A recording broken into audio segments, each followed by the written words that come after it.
They're probably laughing and making fun of me, but it's okay. At least I have time to take a sip. We're good? Woohoo! All right, we made it. That's like the hard part. All right, so a show of hands. I didn't see any hands the first time because I wasn't looking. Has anybody heard of React Virtualized? We got like 10%. Solid. All right, so you'll be coaching me along as we go through it. So a quick introduction. My name is Michael Seid. Most people call me Mike.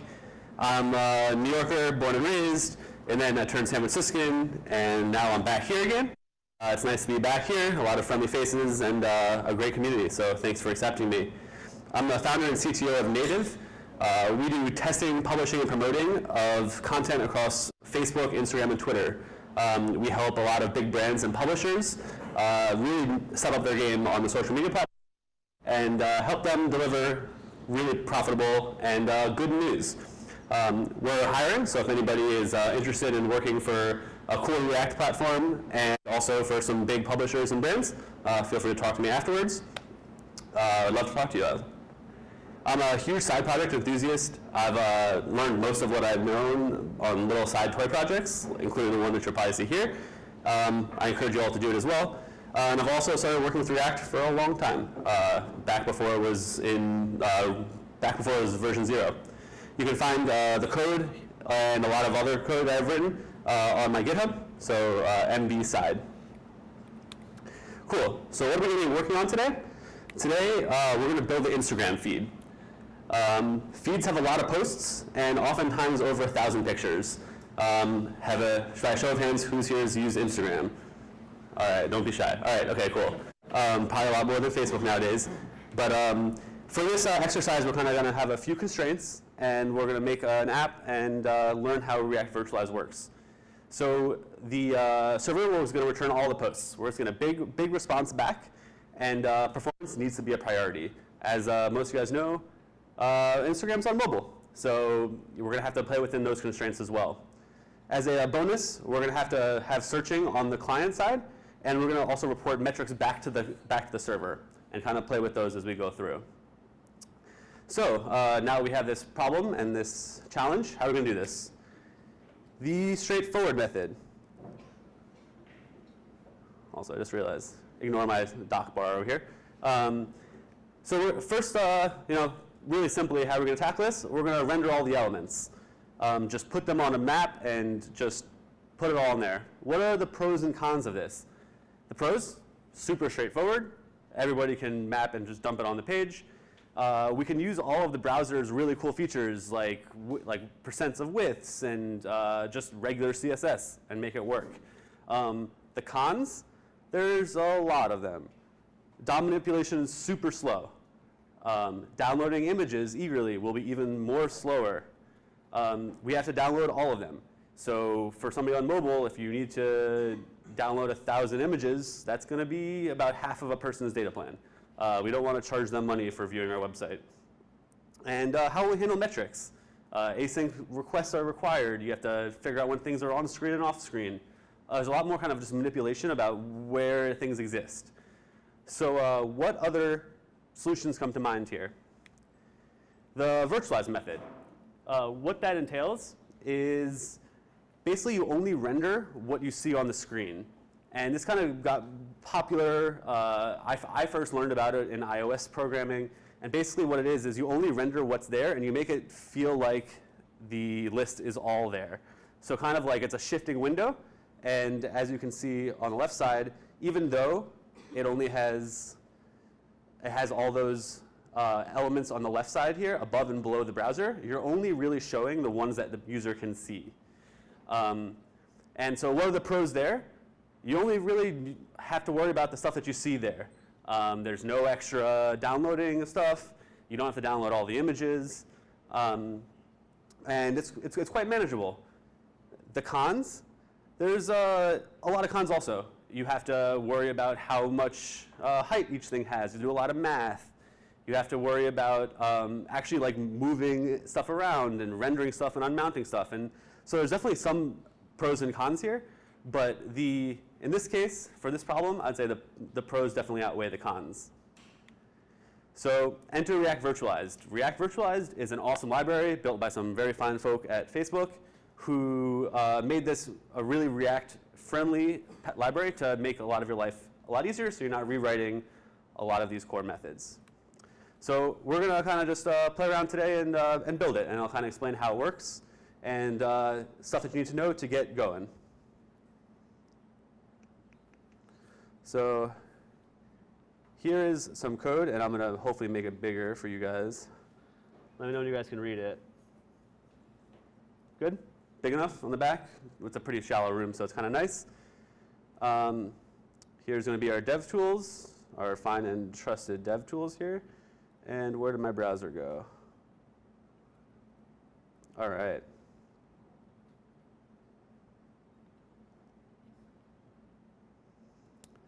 So enter Catstagram.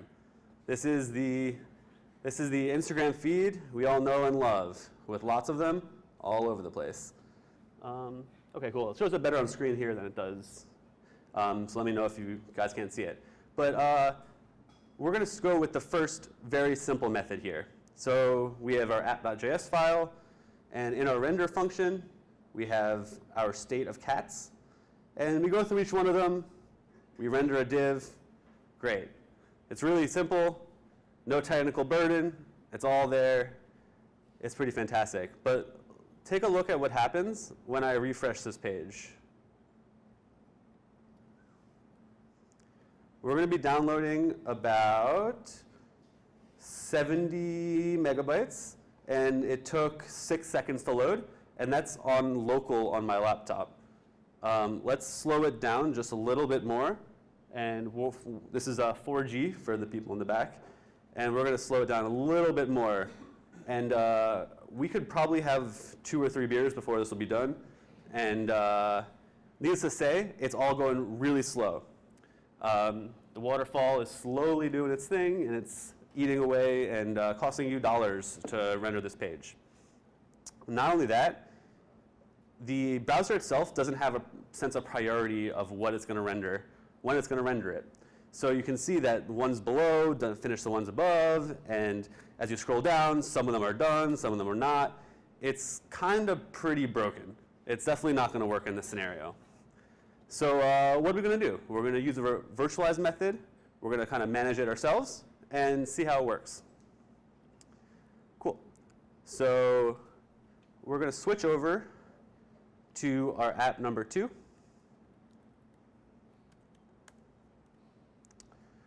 And we're going to give it a refresh here. And first thing right off the bat, you'll notice only 3 images downloaded. That's it. We went from 5 seconds on an online scenario to a 1 second in a 4G scenario. And I'm sure if I turned it back online, we'd be done in 200 milliseconds. So it's like a 1000x improvement. And as you scroll through here, you'll notice that as things come, let's shift it around a little bit, shall we? As we scroll here, you'll see it's downloading more images. It's rendering things, downloading the files. They're always there. They're always nice. And it's right on time. So let's kind of go over and see how we did that. Cool. So can you guys see the code? Yeah. All right. So we're going to start from the very top. All the code's on GitHub. Feel free to look at it. It's poorly commented because I'm not great at that. But it should be enough to get you going. So the first part is you install React Virtualized off of NPM. You'll see how popular it is. The second part you have to do is you have to import the styles. So it comes with a lot of CSS magic that makes your life easier so you don't have to reinvent it yourself. So you just import the style sheet wherever you import your style sheets. You're 3/4 of the way there. The second part is we're going to bring in a list. So the list is that virtualized window that you see that we can scroll through. So we're going to go through the props one by one, and hopefully this will make a little bit more sense of how this works. So here's our entire list, virtualized list. Right? We have our list here. Great. The ref, name it whatever you want. The class name, same way. And the first item, this is our row renderer. So this is a function that you pass into React Virtualized that says, given an, for an item, what should I render as the output? So we'll actually look at our row renderer right now. Our row renderer is pretty simple. This HTML right over here is exactly the same as what was there before, just copy and pasted to a function. And you can see here, the row renderer takes a few parameters, and you use that to your advantage. Index is a row element that you're rendering. So as you go down in the items, you'll see 1, 2, 3, 4, 5, etc.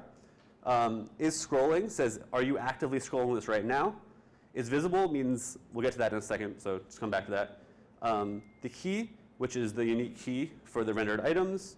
The parent, never used it in my life, but it exists. And the style. This is super important, as this is the actual math that React Virtualized gives you to render it in the right place. Remember, it's a lot of math here. So to render it, you basically say, hey, I'm going to take my cat using the index that it gives me, and here's my cat item.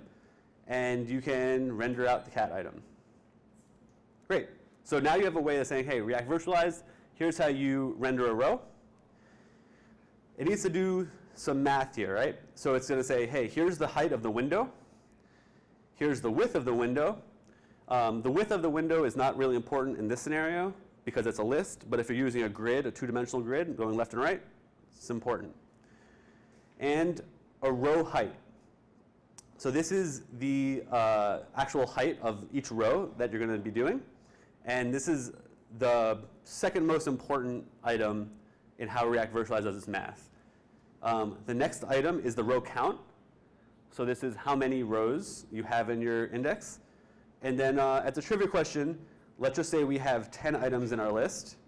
How much is the total height of our list, given our 430 row height? Does anybody know the total list? I don't have any swag to give away. But it's 4,300 pixels high. So you just kind of multiply the row height by the row count. That's your total height. And that is really all of it. So now that it kind of knows, you can actually see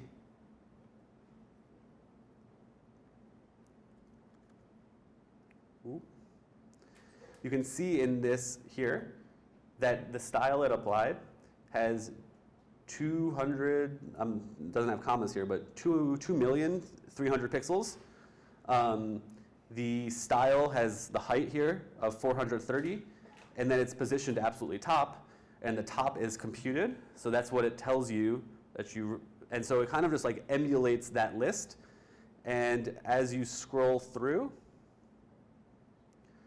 the container here, you'll see that some things come and some things go, and things get added to the bottom, and it's kind of just that sliding window. And you can render as big of a list as you want.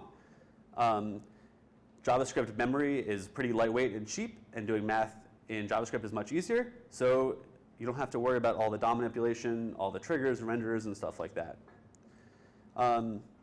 Cool. So there's two other cool kind of freebies it gives you that are really fun. The overscan row count is how much of a buffer up and down it goes to pre-render that for you, right? So imagine, let's make sure I'm in 4G mode here. So let's say I'm like, I have a really cool picture to show you. Let me like scroll down to the bottom of the feed, and you go, right? And you see those images aren't loaded yet. It still goes really fast, but your browser hasn't downloaded those images yet because it needs a little time to be like, hey, I'm here, let me download it. So what overscan row count does is it basically tells you how many above or below to use. So we'll say, okay, given our network conditions and average use habits, we'll go 4 above and below. And so now, next time we reload it,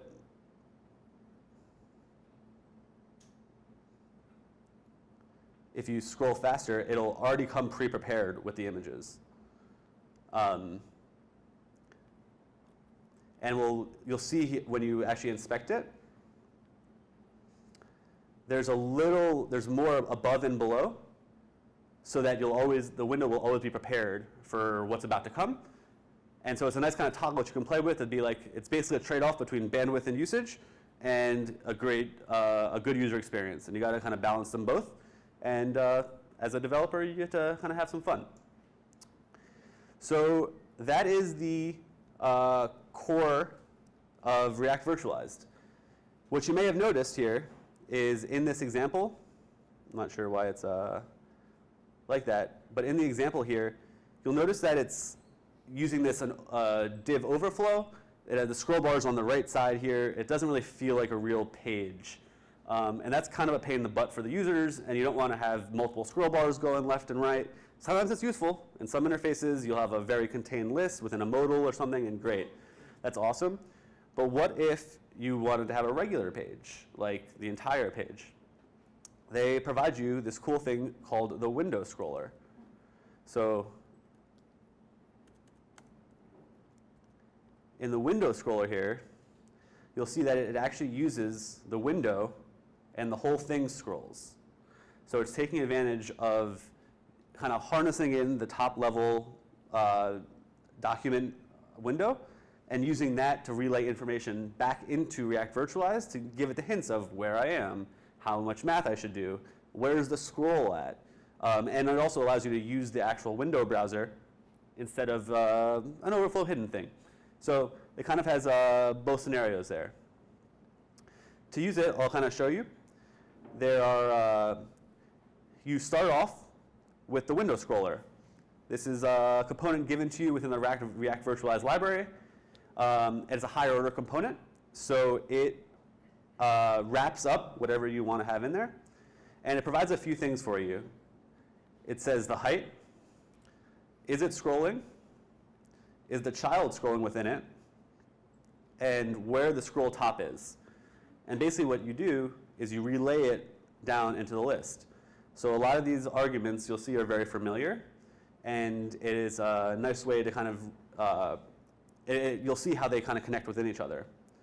So the first thing we want to tell the list is, hey, we're working with the auto height here. So definitely relay these things back and forth. 2 is the height. So this is going to be passed back from the window and say, hey, here's the height. 3, is it scrolling? Like, is the window actually scrolling through? 4 is the child scrolling. Don't worry about it. And 5 is where actually the scroll top is from the window itself. So if we were to take this thing off,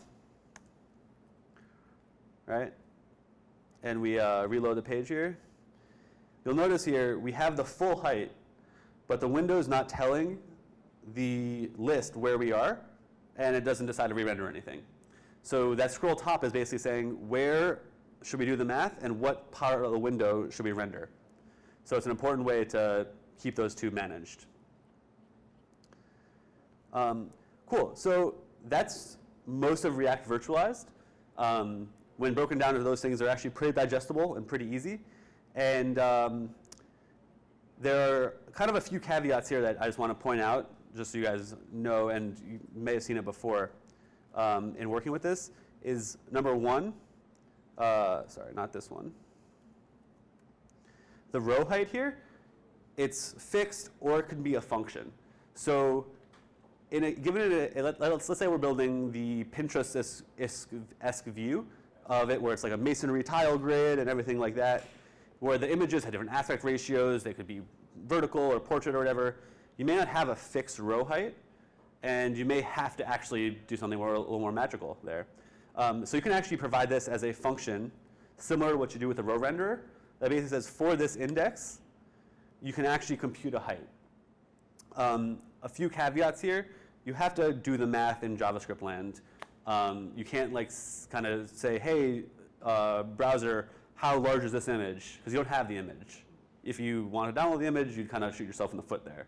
So you have to kind of like do some back-end maneuvering there to pass along the metadata that you need. But you can compute really dynamic heights. You can say this one has comments that I want to add. This one does not have comments. This one has this many comments. And you can kind of use that to calculate a dynamic row height. And that will let React Virtualized know, here's exactly how big it should be. So it doesn't have to be an integer per se, but you have to have some preconceived calculatable connotation as to what's going to be outputted there. Cool. The last one that I didn't really talk about was the no rows rendered. It's a really nice function saying, hey, we're loading the rows, or we didn't find any. It's just kind of fun and nice to have and provides a really good user experience. Cool. So that's React Virtualized in a nutshell. So a few questions for the adventurous here. I talked about extra credit before, but let me go back to present. So let's say we wanted to implement search on the client side. How would we do it? Does anybody have an idea? We would just change the state. Just have a filter function on the state, and everything else will kind of fall into place. So it's really simple. You don't have to query the server back and forth. You can filter by name or whatever you want. As long as you change the state, you're all set. And the last one, how would you report metrics back to the server? Any ideas of something easy or simple that you can use within React that would help you out? It's a part of the life cycle. Any ideas what methods you may use? Component did mount and component will unmount. So you can say, hey, when this component mounts, I'll send a little trigger to the server saying, I mounted, I'm visible to the user, I'm on screen. And when I'm done, when I'm unmounted, let the server know. You're all set.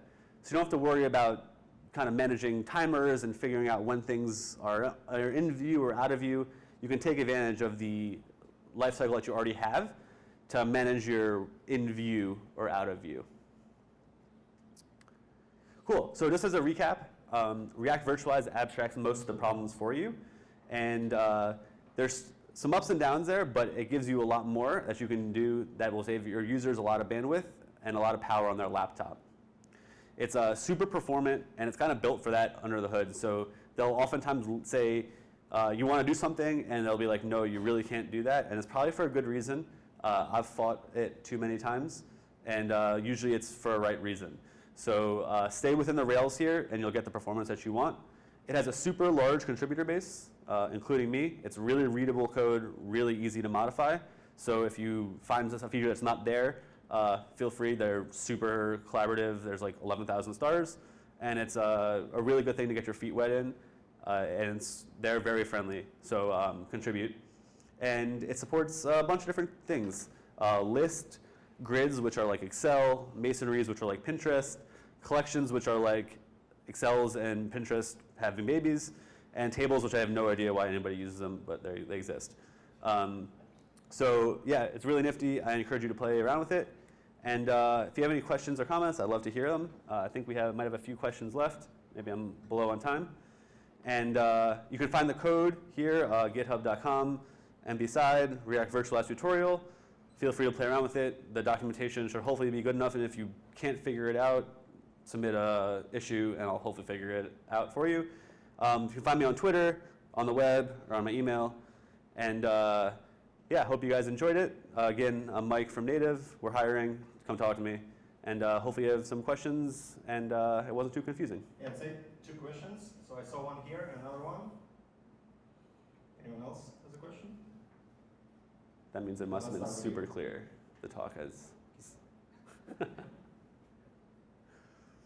Thank you. I got one question for the underlying mechanics of the renderer. Do you think it's going to wind up changing with the release of React Suspense or being depreciated in some way? So there have been, so with React Suspense, is there going to be a change in the way it's rendered or implemented? I'm not 100% certain, but I was reading a lot of stuff that Brian Vaughn wrote, who's the original author, and there's going to be full support for this. He's actually making a new version of this called React Windows, which is basically the same core concept, but like half the features, because he's like, it's too much APIs, I can't manage it all. But yes, you need a lot of those APIs to actually build a real product, or like a lot of big features. So the short answer is I'm unsure. The second answer is it's probably not going anywhere because it's used by like everybody. So I'm sure somebody will use something that will hopefully make it easier. And yeah, there's a lot of people with eyes on it, so I suspect it'll probably be upgraded. Do we have another question? Raise your hand high. All right, we've got 2 We got questions. one. I'm curious how you'd implement garbage collection so you wouldn't end up with all the cat images on your phone once you got to it. Yeah, so very good question, and that's actually really important. And a lot of it has the browser does that for you. So as soon as you unmount that DOM element below, it actually knows, it keeps it in cache for a little bit. So if you actually scroll back up, it'll take it from cache. But as soon as it gets too much for the phone, it'll throw out, because it has like, oh, I have no references to this image anymore. It must have been from somewhere else. Let me throw it out and garbage collect it. One caveat there is that you do have a lot more stuff in your memory within JavaScript land, which is not garbage collected, because it is important, because you need the information there. So there is a trade-off there that you are trading JavaScript objects for more DOM objects, but they're both managed. Yeah, so you kind of take advantage of some of the browser features there. Oh, and I didn't repeat the question because I'm a terrible presenter. Okay, cool. Thanks.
Hello? Can you hear me? Hi, everyone. Thank you again, Mike, for your talk. I learned a few new things. And thank you, everyone, for your time, for having me here at this meetup on your Thursday evening. So before I get started, I'd like to kind of introduce myself, the work I do, so you have a little bit of background from where I'm coming from. So I'm David Roeca. I've been a developer at Kepler Group for the past 3 years. Kepler is a digital marketing agency.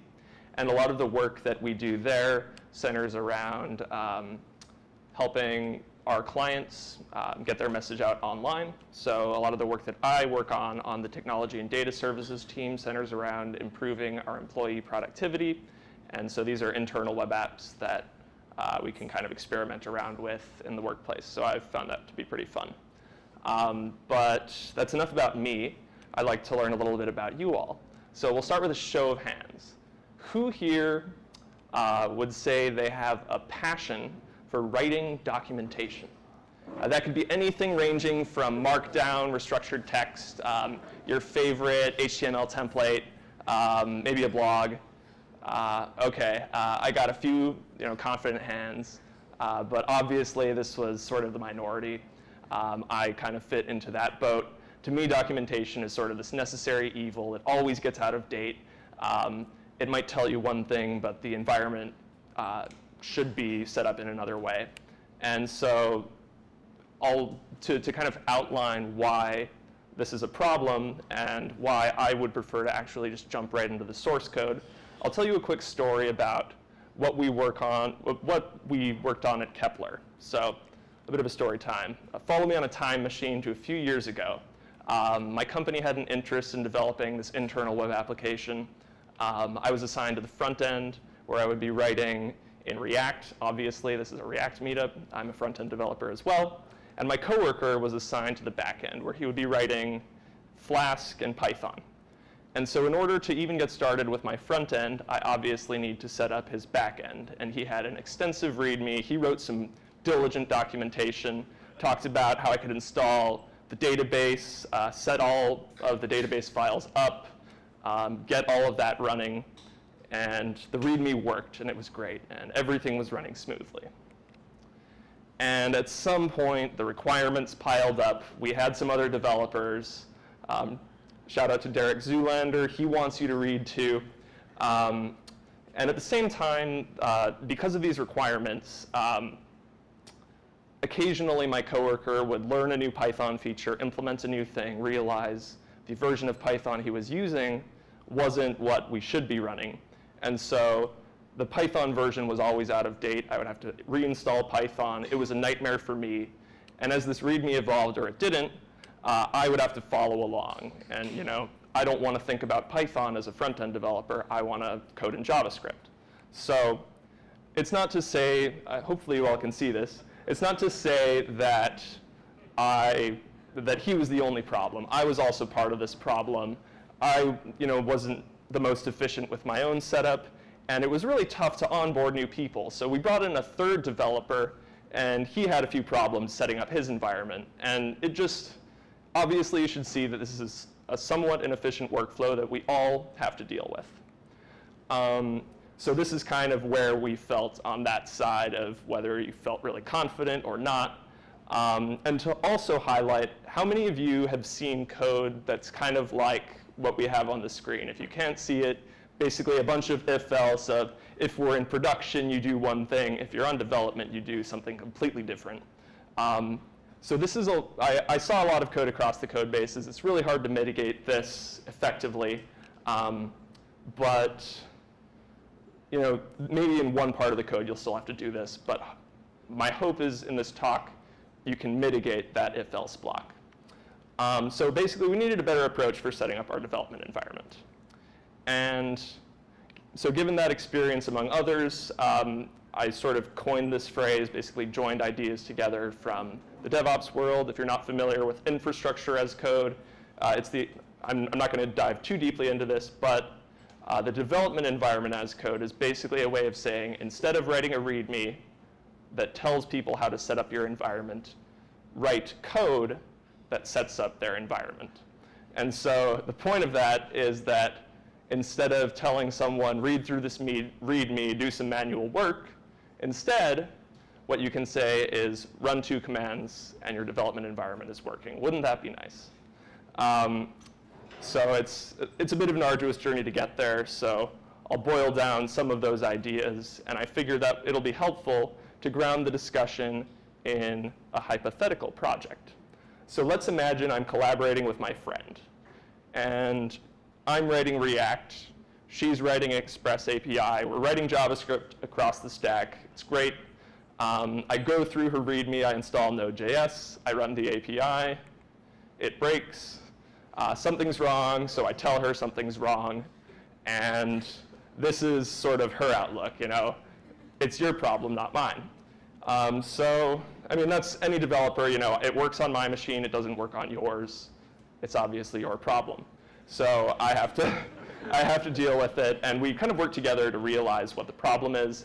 And it's in one method call.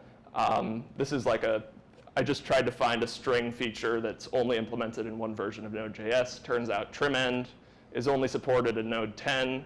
In Node 9 and below, you can't use it. So basically, the solve was I had to switch Node.js versions. And now the API works appropriately. I get my little hello world message. It's great. Now I can write React. So what I could do is I could just say, hey, readers of this README, make sure you have Node 10, right? But I'm going to show you why you shouldn't do that and instead find a better way of doing things. This is a pretty hard diagram to read, but what you should see is that there are many arrows flowing from the little stick figures, doing a lot of things to their machine, when in reality, hopefully they can just run one command and get it going. So bottom line is this is a lot of manual steps, and I'll introduce an alternative workflow that should be more efficient. And this is the Docker workflow. Now, you might not need to use Docker. You could use another virtualization method, but Docker is basically a tool that helps you self-contain your application so it can work on many operating systems. So if you want to support the 3 major ones, you could write Docker and achieve that goal. And I propose using something like this, because as you can see, when you bring on a new developer, all they have to do is follow that one single arrow, run the Docker build, and everything works appropriately. So you use this one file, you write code instead of documentation, and you can set up the development environment. And it's also incentive for the maintainer of the code base to make sure that that Docker file is up to date. So, say I'm a developer and I'm coding along on my project, install some external dependencies.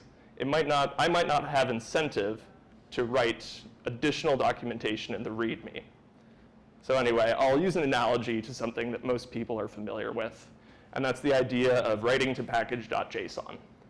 So the difference between the top command and the bottom 3 is that the top command does not write to package.json. If you rely on those installations, share your code, other people won't be able to leverage the library that you installed because they need to install it, and it's not in package.json. So this sort of analogy is similar to managing your system dependencies in some code as opposed to a README, because you can share that code with other people and run those installation commands. So let's just kind of dive into a Docker file. So this is a Docker file that helps you set up a Node.js environment. And one thing to note is that maintainers of large software projects, such as Node.js, Python, Nginx, database engines, they all manage these Docker images that you can download and use however you'd like. So it's pretty great. Like, Docker is well supported in the software community, and I highly recommend you at least play around with it. So what was the problem we were trying to solve with this Docker file? It was to sort of make sure, instead of writing a README, we would tell people this is the one way we can spin up our development environment so that all the system dependencies for everyone are the same. So we place this API in captivity. We say at the very top, Node 10.9.0 is the Node version everyone's running and they have to run. And we no longer have the trim end issue, and we're ready to write the front end. So I'm writing my app. It's fetching the hello world data, and when the component mounts, it does the fetch, stores some state, and it's a pretty simple React app. We're running the API. It's running on Node 10 in Docker, so there couldn't be a problem, right? Wrong. So if we look at this, we go, I have no idea what's going on. He's displaying the error message. It's a pretty gross-looking app. So let's open the browse dev tools. You probably can't see this, but it's the classic cross-origin request issue. So raise your hand if you've ever had one of these issues. CORS, cross-origin request. That's about 80% of the room. I'm surprised that it's only 80% of the room, because if you are writing React and relying on an API, it is likely that you haven't configured CORS and you run into this issue. So I'm impressed. If you're a developer with experience, I tip my hat to you if you've never encountered CORS. It's sort of like a rite of passage of sorts. And Google will tell you a slew of solutions on how to resolve CORS. And unless you configure CORS in production, I argue there's a better way of doing things. I argue that you don't need to configure CORS on development. And you can avoid CORS by using something called a reverse proxy. And that sounds like a pretty complex thing, right? I'm just a front-end developer. I don't want to think about that. But I'm going to kind of go through how kind of simple it is, and also how simple it could be to set one up. So the idea of a reverse proxy is it is the server that your browser will talk to. It is the single origin that your browser makes requests to. So it'll make downstream requests to your backend server and to your front-end development server. And it's all on one origin, so it can all be on localhost, and great, problem is solved. And we actually get this out of the box in Create React App. It's sort of a partial solution, but you can configure create React apps package.json in a way where you specify this proxy key. If you've never seen this before and you've dealt with cores or configured it on development, I recommend you try this feature out. It's awesome. It's much better than adding in if-else logic for cores on development, or the alternative of just accept cores from everything, because that's a pretty big security issue on production. So this solution is nice, but it's not really what I'm going to be talking to you about today, because I'm going to kind of go over an alternative setup where maybe you're running multiple apps at once on development. So let's say I have two apps. One is mounted on localhost /app1, the same origin, and then another is mounted on localhost /app2. And maybe app2 is developed by a separate software team. They could be writing Angular, for all we know. And we don't want to touch that code. We want to be writing app1 in React.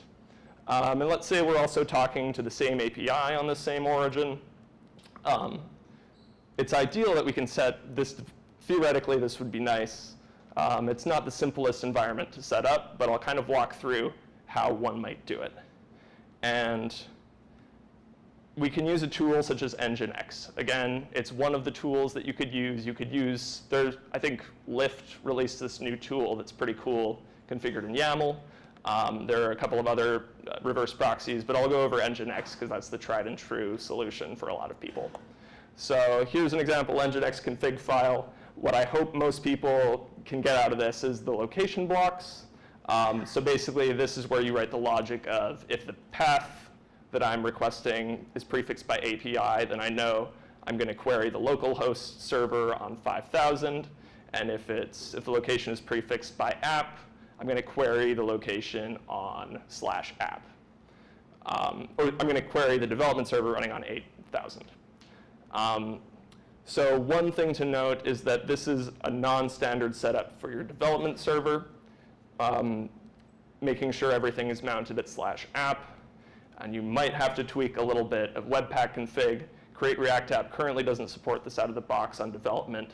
They're working on it, so bear with me. Public URL support on development is something that's an open issue that they've claimed that they want to fix. And they're also hopefully resolving a couple of other issues surrounding this. But by default, the Webpack development servers route requests on the root as well, so you need to reference this public path in a few other places. The code is online, so you can check it out and at your own leisure.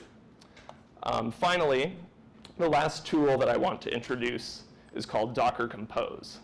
And Docker Compose is a way of saying, I want all of these applications to run all at once. So if I configure Docker for the API, I can run that on its own.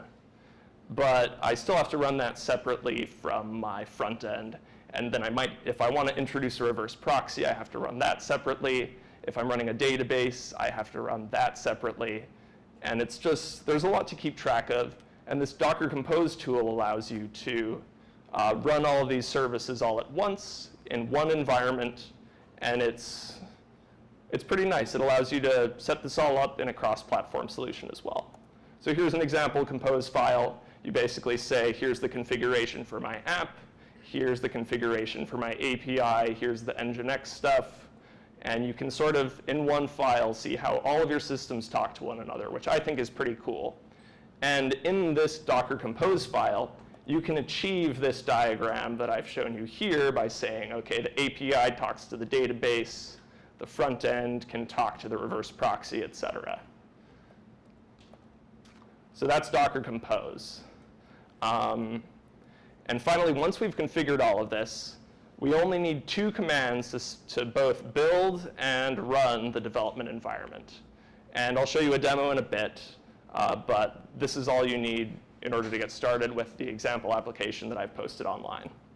And again, I've thrown a lot of stuff at you. And just to kind of rehash why we would want to do this, the point of this is that we can write less documentation and we can write more code, because that's our job. Our job is to be writing code. It's not necessarily to be the best writers of prose.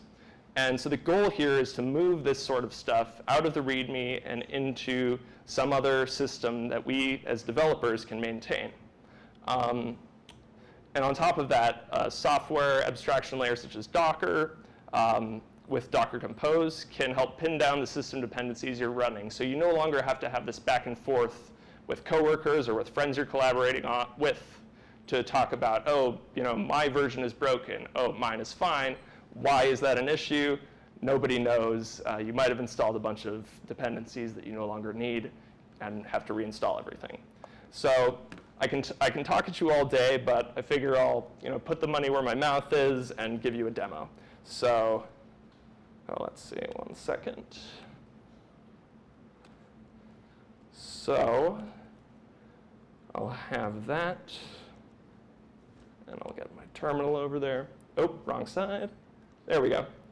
And we've got a terminal running. Oh, apologies. Let's see. So let's check out the working example, app 2, or app 1. So this contains all the JavaScript source code, and I'll load the application. So if you can't see it, local. So this is kind of a toy JavaScript app. If you have an enhancement, please send a PR. But let's add another JavaScript framework. So let's add Angular, and then refresh the items. And what it shows us is, OK, we made a post to a backend. Great. And then we have this other app that's referencing the same database. And so we've added an item, and we can kind of go back and forth between these two apps. One cool thing is that they're both, again, both on the same origin. And so we can test out things on development, such as if you're using same origin logins, you can have that running on development. And then you might say, oh, this is cool, but can you get hot reloading to work? So let's just check it out. App.js. Let's change the title. JS. So let's just say hello.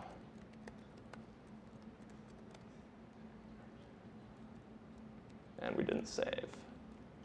And it hot reloads in place. We can say, maybe round it with stars, blah, blah, blah.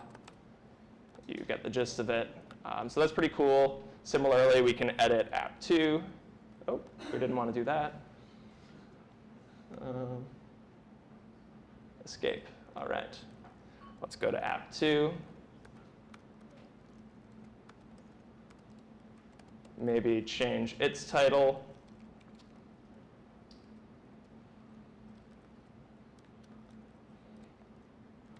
Ooh, well, we'll delete the title and see what happens.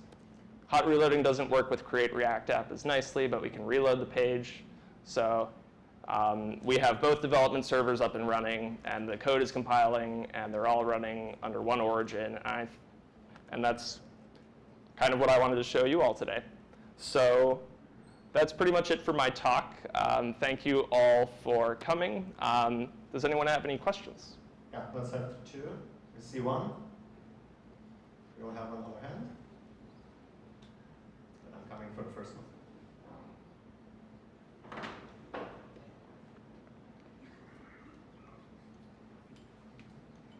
Yeah, so Docker's great. I love Docker.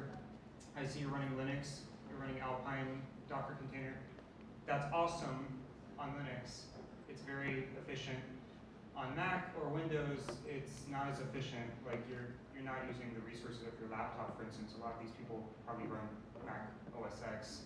Docker runs on OS X, but it's, you're not going to share any of your Linux file system or anything like that. Copy on write systems. It's you're running BSD. So. Have you used the latest Docker? Out of curiosity.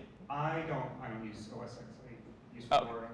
So I actually tested this out on my 2011 MacBook Pro, and it's my MacBook itself is pretty slow, but it was no slower running in Docker than it was in running on Mac. Docker has actually made a decent number of improvements since the last time I've used it before on Mac.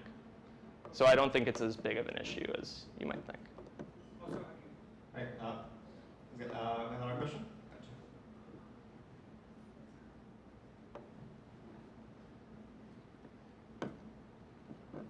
Thanks for the talk. I really appreciate it. One question I had was, let's say you want to add another package to your app. You're like, okay, we'll add another one. How do you do you have to rebuild your entire Docker suite, or how do you like SSH into the box, or kind of like how does that process work? So yeah, that's a big concern that some people might have. I unfortunately I didn't set up the internet on this laptop, so I can't really show you live, but I'll show you how I can get into the container at the very least. So this also works on Mac. I've tested it out. So let's say I want to go to app 2.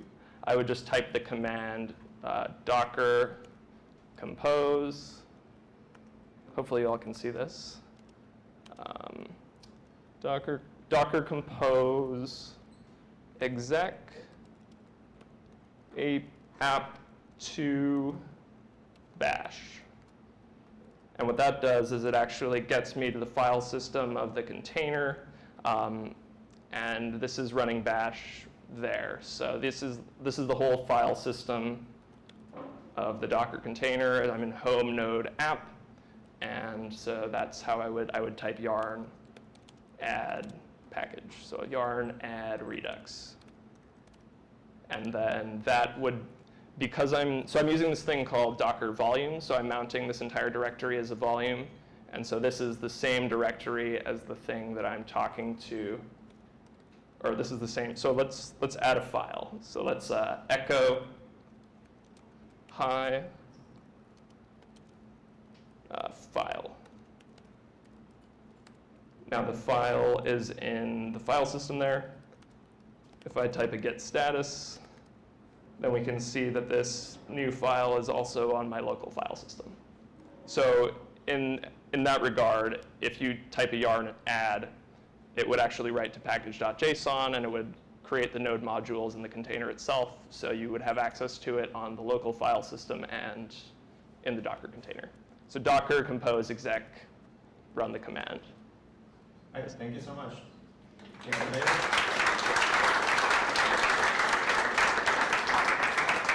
So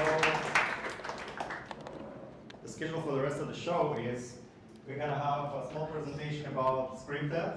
I'll let Andrew talk about that in a moment. Then we're going to have a traditional quiz, so prepare your phones. You'll need your phones for that. And then we're going to have a break, potentially like between 9 and have another talk. Are you okay? And then we're gonna mingle and then go home. Or I don't know, wherever we go after we have this. Thank you, David. How do I turn? Andrew? Cool. How do I turn this on? Thank you so much, Ilya. My name is Andrew Malinge. I represent an incredible organization called a few people in the room. Script Ed is a program just for people like yourself that want to make a difference in the world. So fundamentally what we do, we provide coding skills to students, high school students across the city in New York and also the Bay Area. We just moved out there last year. We have over 200 volunteers in the city alone, and we're expanding. So why was Script Ed created? One of the reasons why is really to diversify the field. As you can see in the community workforce, only about 26% of the workforce identify as female, and then 15% identify as Black or Latino. And obviously the pay raise is a lot more than the students that we actually work with. So we work with students that are 40% identify as female and 80% that identify as Black or Latino, and most of the students are coming from low-income backgrounds. And so a part of what we do is to provide opportunities and provide that access for students in the city that have the skills to be able to do that, but just don't have that opportunity. They don't have that access. And so we try to work to provide that. So how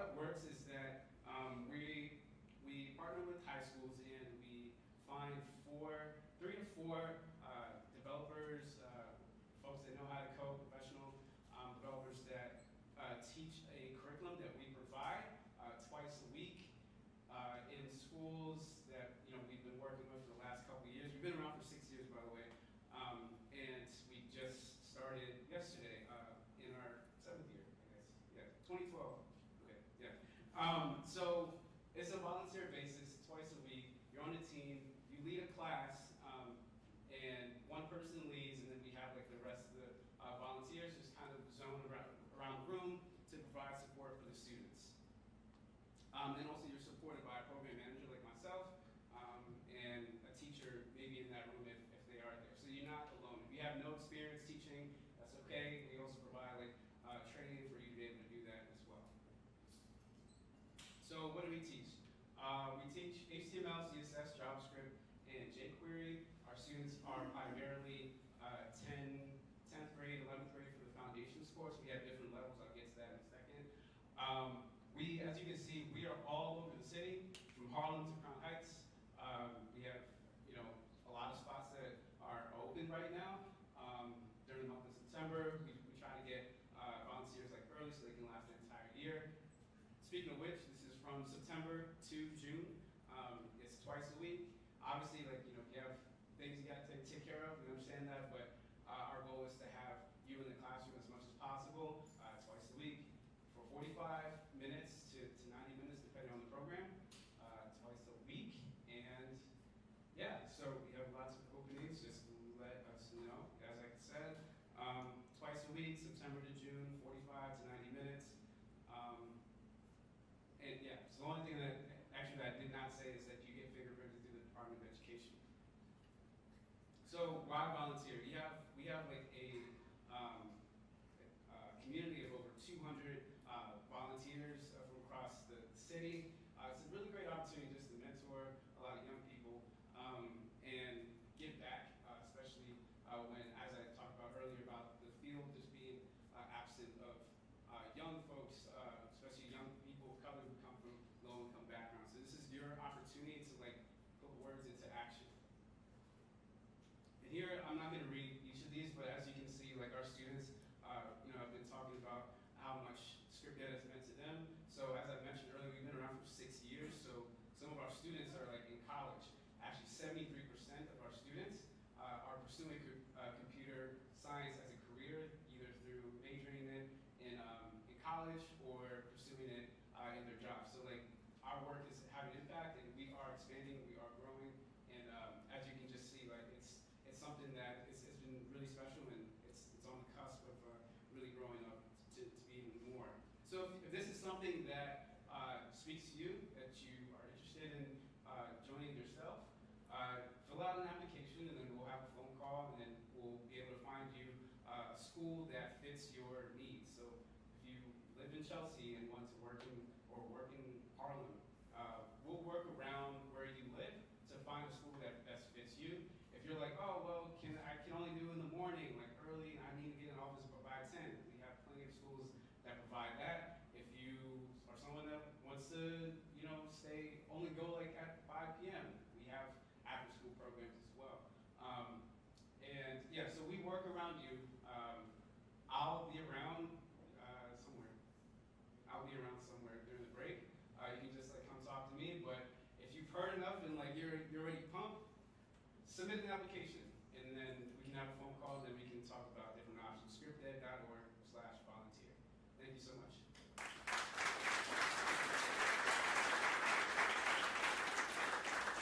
All right, so if Andrew's not around and you still have questions, we are here at least until the end of the event. Please now take out your phones. Take out your. Are you ready for the traditional quiz? Who's here for the first time? How many newbies? All right. So. Raising hands when I asked in the beginning. Yeah? I don't know. I wasn't here. Let me just.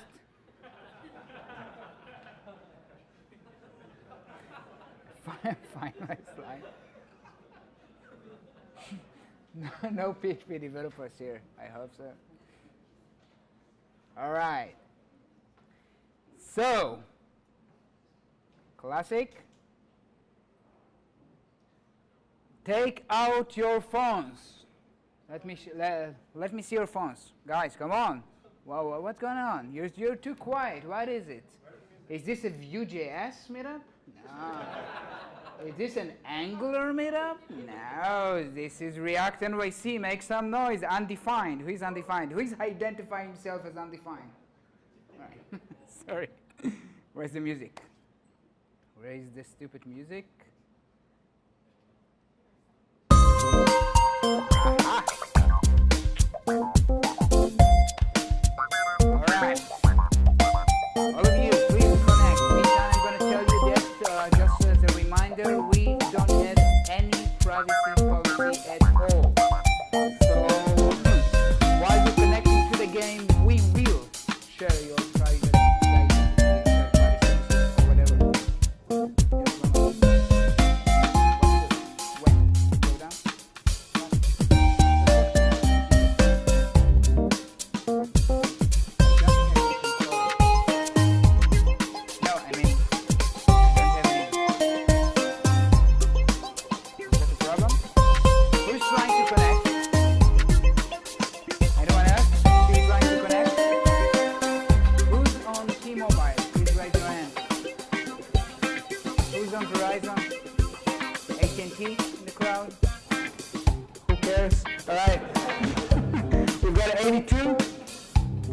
Countdown from 10, 10, 7, 5, and that's not much, you know.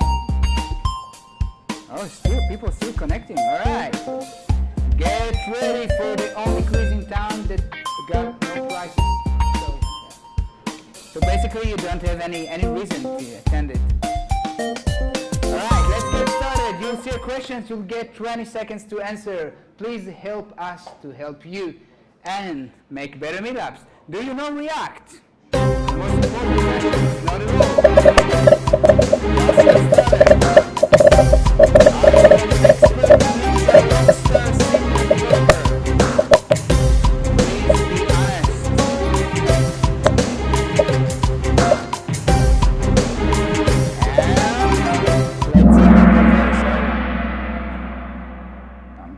All right.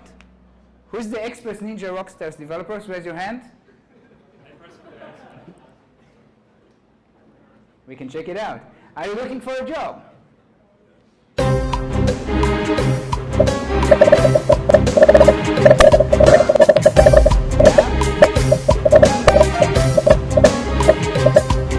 you got a rich uncle, you don't need a job.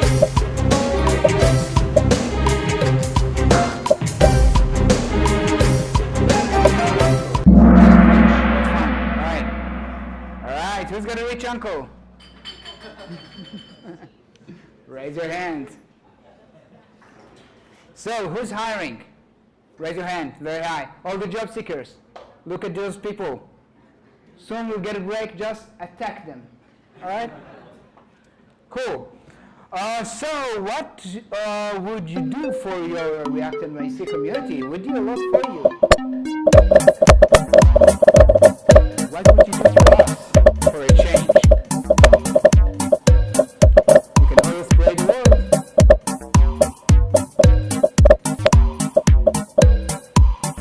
Think before you answer.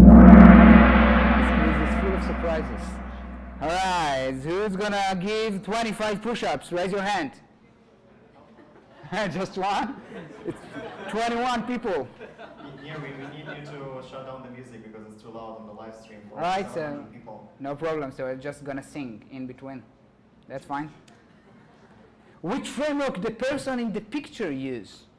This picture. Maybe he's too happy to. Should I sing? Bésame, bésame mucho. Na na na na na na na na na na. Bésame. All right, you racist. I'm a front-end developer just because I want to change the world, maybe. Any Australian citizens in the crowd today? Yeah, really? You're from Australia? Cool. So you're the one who's gonna, yeah, the only one, probably. All right. Amazing. I want to be a doctor. We've got 10 Australian citizens. Raise your hands. Where are you? Yeah. What do you do when you're not coding? All right, don't be shy, be honest. We're a very inclusive group of developers.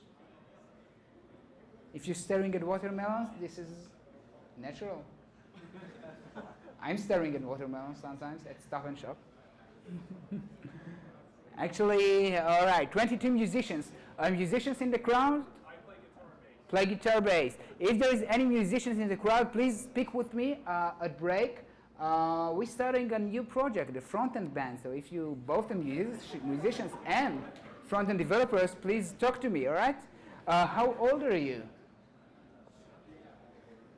Completely anonymous. All right. Let's see how many people punch cards. COBOL is the new trendy, I know. COBOL is the thing today. And the answers, how many old people do we got? All right. Who used to punch cards? Raise your hand. The Australian. All right, cool. So in Australia, you still punch cards. Good to know. I'm learning too much. Which code editor do you use? All right?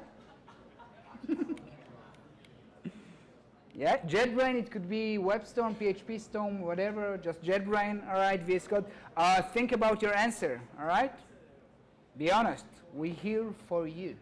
We listen to you. All right, we've got 30 blind people. Now, all right, so you know that usually we don't give any prices in ReactNYC, but maybe today it might be a surprise for you. Would you like to get a free tablet or Kindle? Just 2 answers. Yes or no? Who like free stuff?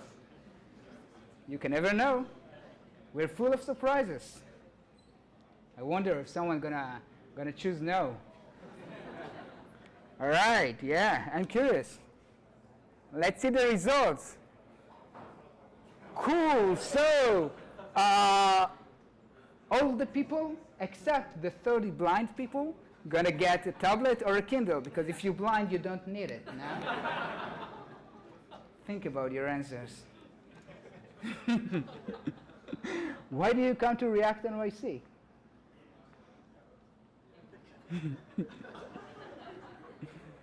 If you got nowhere else to go, that's fine. We will be your home and family. All right?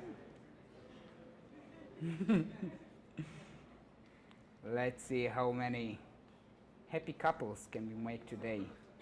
All right, future husband or wife, raise your hand. I'm trying. Just trying. Thank you very much. We're going to take a short break now and then come back to our next talk. So 12 minutes. 12 minutes, exactly 12 minutes. We're going to count down. You really want to form band. Don't miss the last part. That's the most interesting. Wait a second.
You bunch of junior developers. Are you laughing at me? Are you making fun of me?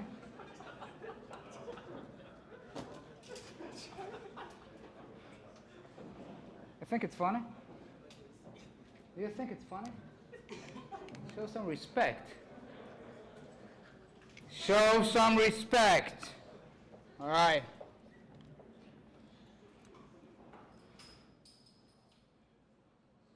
Let me just find my slides. Good evening.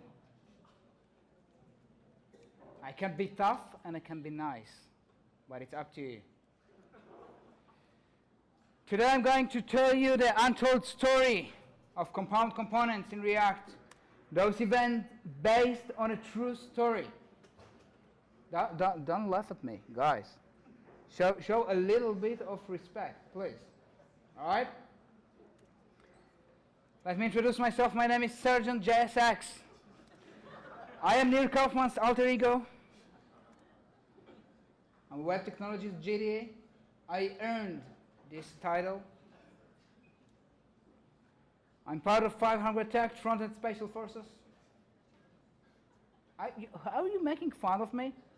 People, I survived WW2, which stands for Windows War. I've been to Vietnam.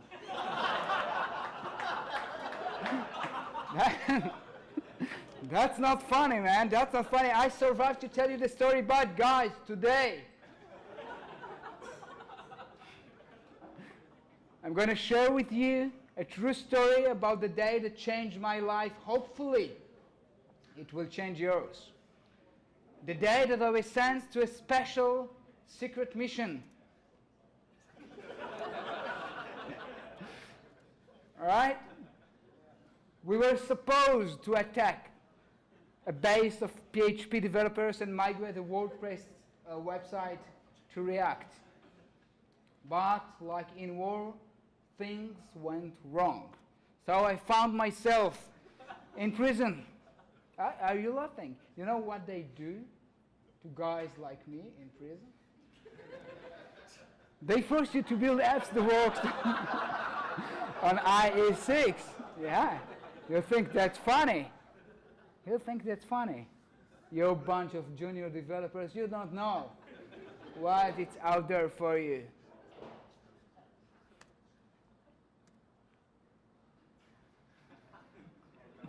Yeah. Oh God. Oh God. Yeah. God won't help you when you need to solve this. No, it's got nothing to do with God. You need skills. And that's the reason I'm here today. All right?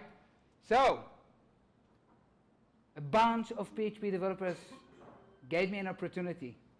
Show us why React is so awesome, and you can earn your freedom. Silence. All right. So I said, all right, I'll show you why React is awesome. We can create compound components. Great technique. We can use React Ref, React Children, React Context. We can leverage native elements, and we can do all of this with just plain JavaScript. How many of you familiar with the compound component technique? 1, 2, 3, 4. Who said, I saw this quiz, who said he's going to do 25 push-ups for ReactNYC? Raise your hand. Raise your hand. Come here. Come here. Yeah. Come here. Come here right now. Come here. Come here. Yeah. Get down. And, all right. 1 and 2. I can't do it. All right, stop. Which editor do you use? Which editor do you use? Unfortunately, I use VS Code. You just got yourself a WebStorm license. Put me later. God damn it. Yeah. This is respect. All right. So let's learn how to build compound components with React. Let's do it like real soldiers do it. Live coding after 3 or 4 glasses of wine. I don't remember. But we'll give it a try. We're going to use either VS Code or WebStorm. What should we use? VM. No, I'm going to use WebStorm. All right. So let's start with this. Can you see the code? Yeah, cool. All right. Let's delete this one. We don't need it. We've got app. We've got compound components. Go back to the browser.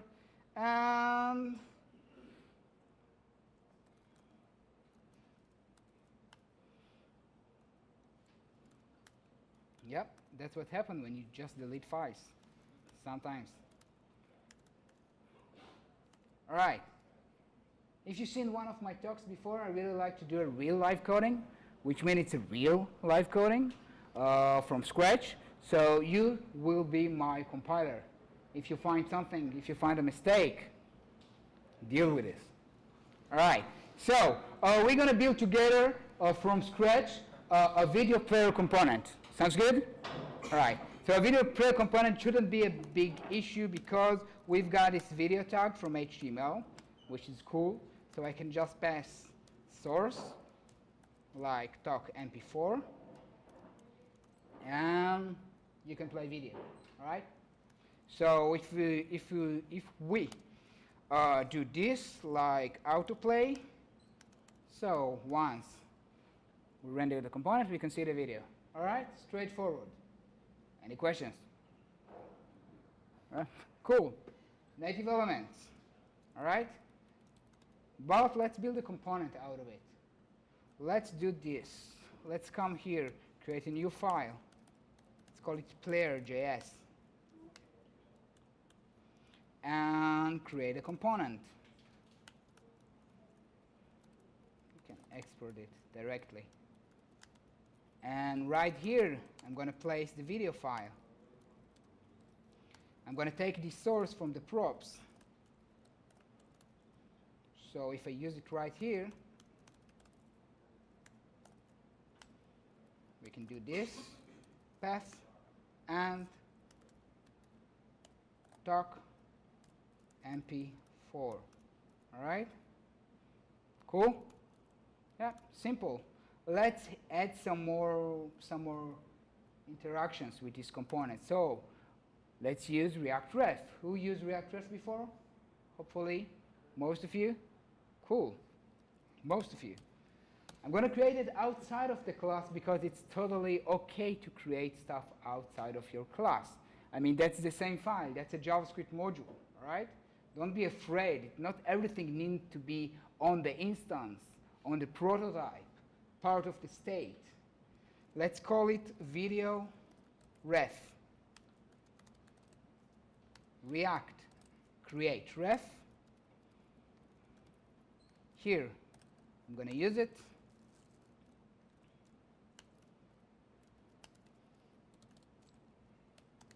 Let's create some state so we know when we are playing video and when we don't.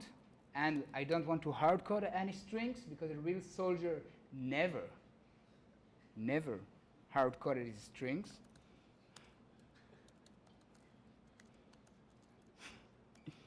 So let's say we've got status of play and status of, I don't know, paused.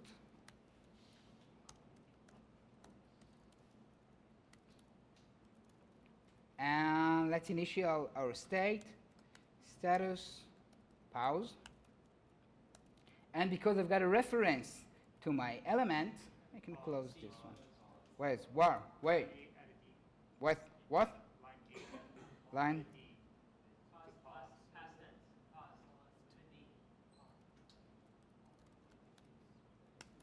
Thanks. Let's create a toggle method. We've got a reference to the video. So you can do this. You can say video element equals to video ref current.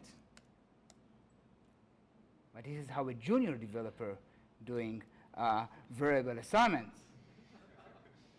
We're gonna destructure while renaming.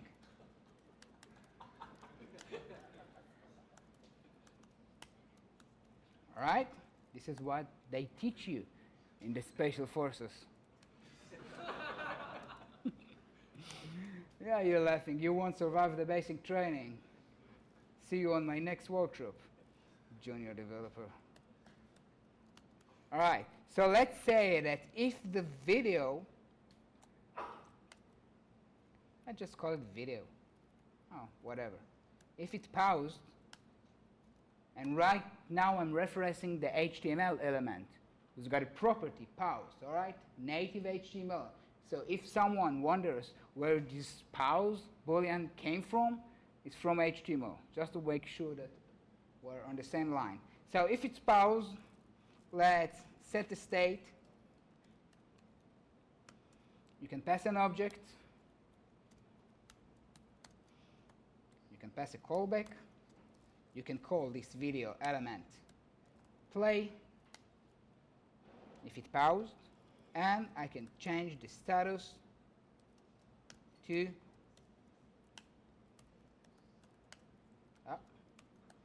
play. Make sense? Make sense? All right, cool. What's the difference between passing an object to set state and passing a function to set state? Who knows? Yeah? You won't survive a day in Vietnam. All right. Else, let's do the same thing, but just set the status to paused and video element pause. All right. Now we've got this video. Let's add a button. On click, this toggle. Right here, we can use this state. You know what? Just let's call it toggle. And I'm going to create a pre-tag right here. Let's say that the status is this state pause status. All right? I don't want a div here, so I'm going to use fragment. Anyone here is not familiar with fragment? Raise your hand. Don't be shy. We're here to learn, share knowledge. Fragment, coming from React. It's a placeholder element. It won't render to the DOM. But it enables you to group some elements together when you don't want to introduce an extra div. All right? All right, cool. Let's see if it works. All right? So we've got a status pause. I'm going to hit the toggle. It's playing, and the video is playing. Cool. Nice. Not a big deal. We just leveraged some native elements. We wrapped everything in a nice component. And if I go back to my app.js, I've got this player. You can pass me a path, and I'm happy. But I'm not happy. You know why? Because I can't be happy. I'm not a happy person. I want to give you more flexibility. You want to build components that will give the user, the consumer of the component, flexible, nice, declarative API. For example, let's say right now everything is kind of built in. I mean, if you want to use my video player, that's what you get. What you see is what you get. You drop the player component, you've got the status up there, you've got a video, you've got the button. And what if you want to use my video component, but you want to change the order? What if you want to introduce your own toggle button? What if you don't want to use this status? So you've got two options. You can start passing props to this player. Yeah? Makes sense. Let's, I don't know, controls equals true or false. Maybe I want to show status, pass true or false. And you can end up with a bunch of properties because you want to configure how this component is rendered. Make sense? Make sense? No, it doesn't make sense. Because, because using an element and passing tons of props, that sucks. I want a nicer API, declarative API. That's the reason we use libraries like React. I want to do this. I want to say, all right, you can expand this player, and then you can choose where do you want to place your components. Here I want to place the video. For example, here I want to place the toggle, and maybe I want to change the order. I don't care. I just want to drop those components that I want everything to work. I want to be able to drop this toggle, click it, and affect the video. Make sense? Nice API, declarative API, give you more flexibility than just passing tons of props to configure your component. Let's learn how we can do it. Back to our component. So I'm going to take this element, and I'm going to create static method on the component class. Let's call this status. It's a component. All right, nothing special. Just return this element. And we're going to get this status from the props. So if you look at this, this is just a component. Technically, you can take this function and declare it outside of the class. It's just a static function, all right? I'm going to keep it inside the class because the whole reason behind static methods that you've got context. If you want to call this component, you need to type player.status. It's a part. It's a compound component. All right. Now I'm going to shut up, and I'm going to code the rest of this. All right? So same trick. This is going to be the video. Let's call it video. The video ref outside of the class, I don't care. The path, no problem. We're going to get it from props. Last one, going to be my button.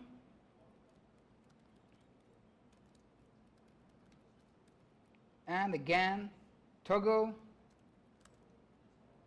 Let's take it from here. All right? Let's just call it toggle. All right? Still simple, readable JavaScript. If you don't agree with me, that's fine. I think that's practically the same, technically the same, just separated. All right? And right here inside this fragment, all you need to do is just this. This props children. So if we go back to app, now I can do this. Right here, I want player. Here, I want to display the status. Here, I want to display the actual video. Here, I want to display the toggle button. All right? And everything should work. But I've got a problem. And the problem is that, all right, I'm calling those components, but those compound components need to reference this class. I need somehow to pass the toggle and the state and the props to those components. But those are static methods. I don't have any context here. I can't just call this. All right? If you're not familiar with static methods, just as functions. So what I'm going to do is this. I'm going to use React children map. Who used this before? One person, two maybe, all right? So the rest of you, look and listen. React children map. I can pass. This is because my injury from the war. I lost the context. All right, I'm going to pass the children. Yeah, war is bad. I'm going to pass the children. React children map, it's a helper method. It enables you to run over your children and do something with it. So you've got a bunch of methods. You've got map, you've got count, you've got for each. Depends what you want to do. React children map will loop over the map and return a new array. So what I'm going to do is go over my children and use this method, React clone element. So for each child, I want to clone the child and pass in props. For example, for each child, let's see what I need. I need status, I need path, I need toggle. So let's see. Status, this, state, status.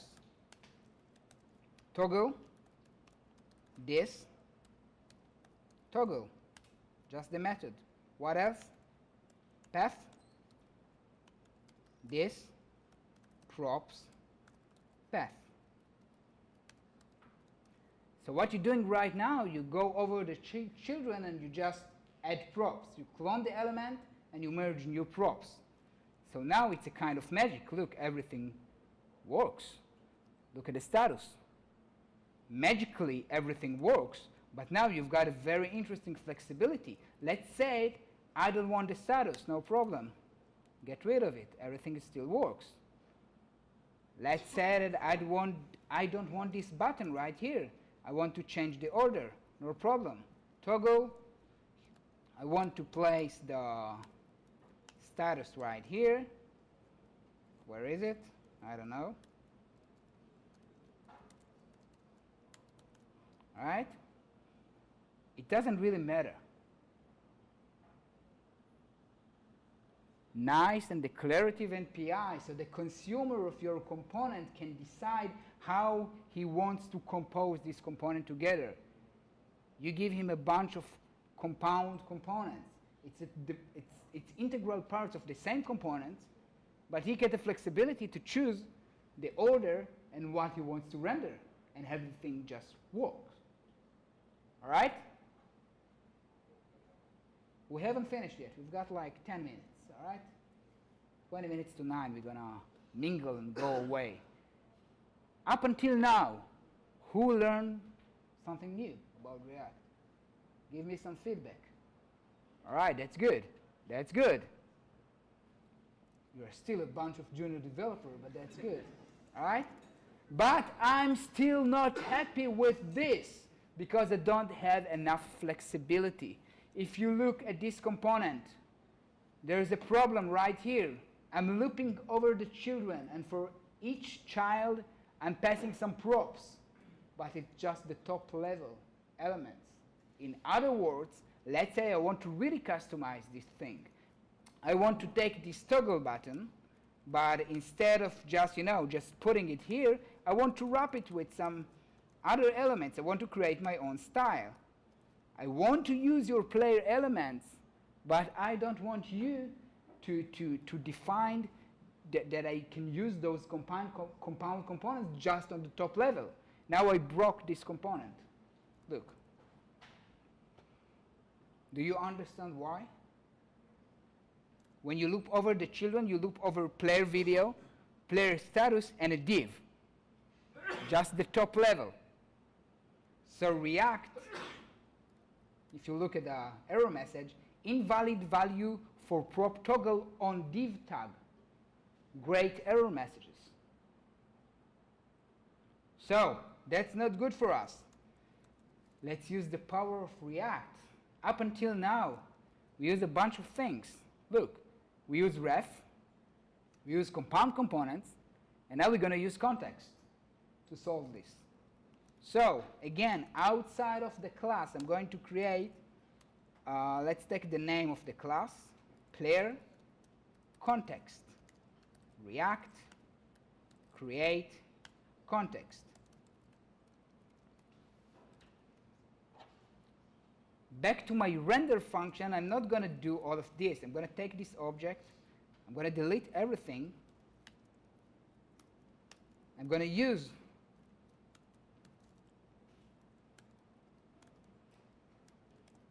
I'm going to wrap everything with context provider.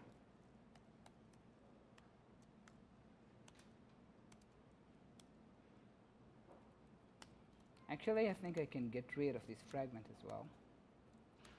And here I'm going to pass this props children, and the value for this context will be, where is this object?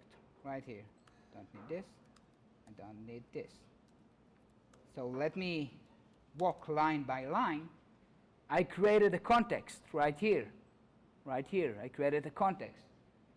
And the context object gives you two components. Context provider, so you can wrap a group of elements together, and you can pass a value, and then all the elements inside of this tag, inside of the player context provider component, can get access to this object. How many of you use Redux with React? Raise your hand. Cool. So you wrap your entire, your root element, your app component, with provider component passing the store. Same thing, all right? You're wrapping everything with an element, passing an object, and suddenly all of your components, you got the idea, all right? Yeah, I'm just too dramatic. All right, but we need to change our component. I've got 7 minutes. I can do a lot in 7 minutes. I'll tell you later which kind of things I did in jail during the war in 7 minutes. You won't believe it. All right, I'll move a little bit faster.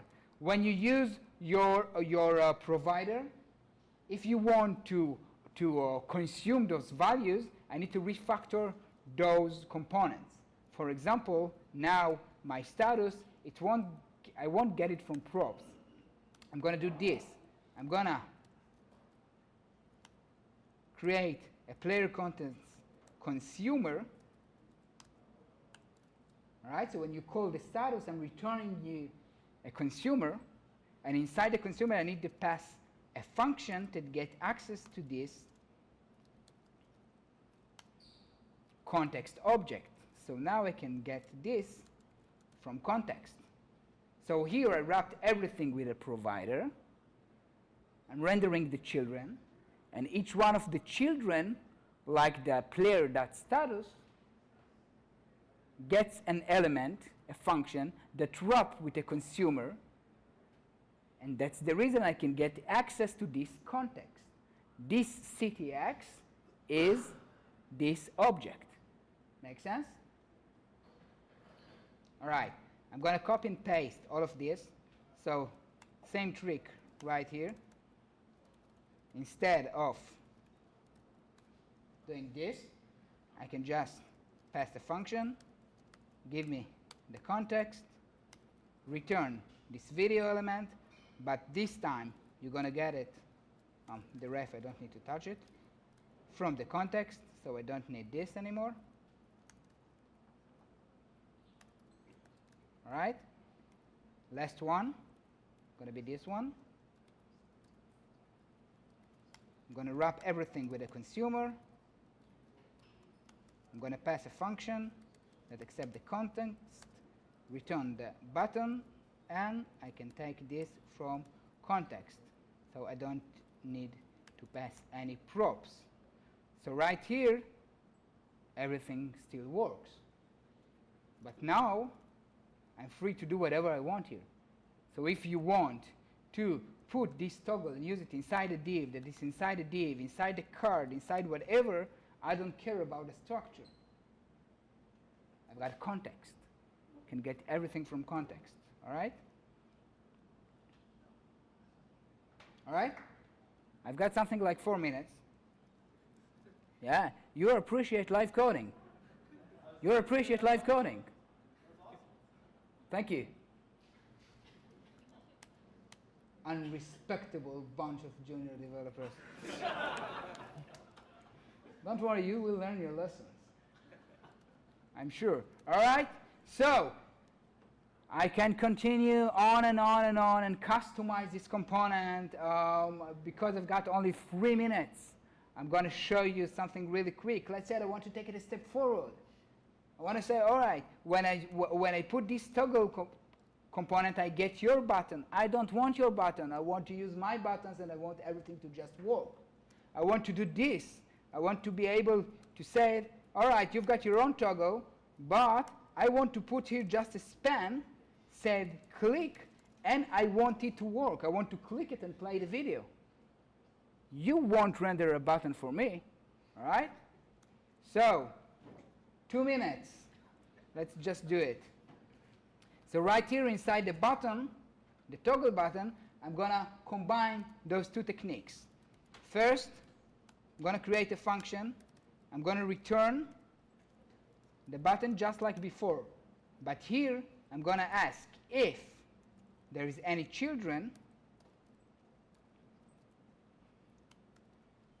So if there is any children, what I want you to do, I want you to return React children, map over those children, and for each child, what I want you to do, I want you to return React clone element, clone this child, and pass him on click, which will point to the CTX toggle.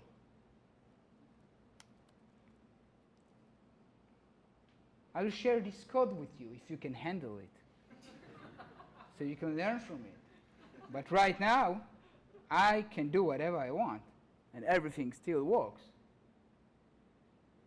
So when you use my component,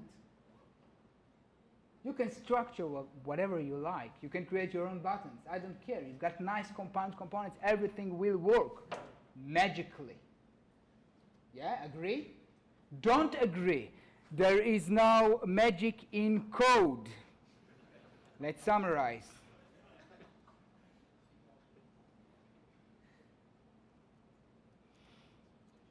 All right. So this was my story. I showed those PHP developers why React is so awesome, how you can create compound components. I earned my freedom. And if you want to earn your freedom, there is 2 types of developers. There is code executors, people who execute other people's code. You can build a career out of it. You want to be a code executor? Do you want to be a bunch of code executors? Do you want to spend your life executing other people's code? No. Thank you. All right? You want to be a code warrior. You want to be able to understand what's going on. You want to write your own code. if you're ready to take the next step, if you can handle it, check out my workshop where we're going to implement React from the source code. All right? No code executors in my class. And it's going to be tough. Thank you. Dismissed. If you want, ask me 2 questions. Ask me 2 questions. You just seen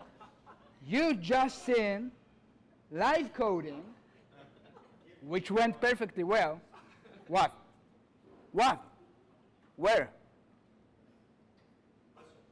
Questions? What about them? Ask. If you had 2 video elements with variables outside, All right. what would happen? What do you mean? If I get 2 video elements inside my compound components? Yeah, like you said, video, Create. player. All right. So the question is, tell me if I got you right. The question is if I get 2 different video elements. If I want to create like a compound component that can render different players. You can just copy the player on line 9 and just do another one. All right. So I just introduce another one. What would happen? Another player. The same thing. You just render the same component. Well, because the constants are outside of the class. Yeah. Yeah. Guys, that's the trick. That's the difference. All right. A common mistake is to put those guys inside a class. And then you always need to reference your instance. But because I created this context object and the reference object outside the class, you can reference it from anywhere. If that was your question. If you want to build a smaller component who can render different video players and you want this flexibility, I will just create player context 1 and 2. You can create as much context as you like. All right? Go through this code. Go through this code. It might seem maybe a little bit, I don't know, maybe you learn some new stuff, some new APIs, some new techniques, but if you go line by line, you see that it's pretty much straightforward. All right? Play with it. This is a powerful pattern. Ask me another question. Last question. Ask me another question. No questions? No, you got your chance. All right. Bunch of code executors. Where? Yeah, ask. Instead of passing an object when you do set state, what happens when you pass the callback function like you said? Speak louder. Instead of passing an object into set state, Where? Set state? earlier about My question is that you've got 2 options. When you call set state, where is it? Here. You can do this. You can pass an object. But there is another option. You can do this. All right? Oh, excuse me. I just use. You can pass a function that returns an object. All right? So when you call set state, you can pass an object and you can pass a function that accepts the object. And what my question was, what's the difference? And what should you use? It's a question. So you just repeat my question and expect me to answer you. All right? Yeah. All right. I tell you what I'm going to do. I'm going to answer this, but because I want to answer this. All right. Because React batch set state, you can't be sure that while this set state is invoked, you've got the state that you expected to see. Did I make it clear? If you call a bunch of times set state, because the way React implemented, if you want to make sure that when this set state is executed, you've got your current state, you use a function to make it, to put it in other words. If you call set state and in your set state you don't care about your current state, you can pass an object. But let's say that I care about my current state. I'm going to pass a callback, and that's the reason I call this callback current state. All right? And then, yeah, I know, it's just pseudocode for now. All right? It doesn't really matter to you know, all of this. I'm going to return an object, and right here, let's call it current state.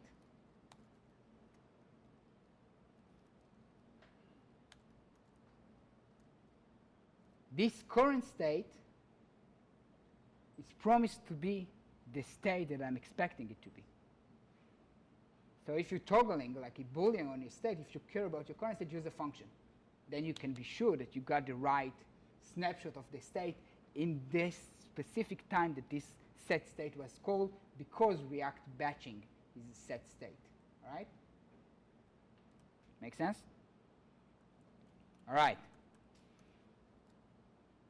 Thank you very much. Ilya, you want to summarize it?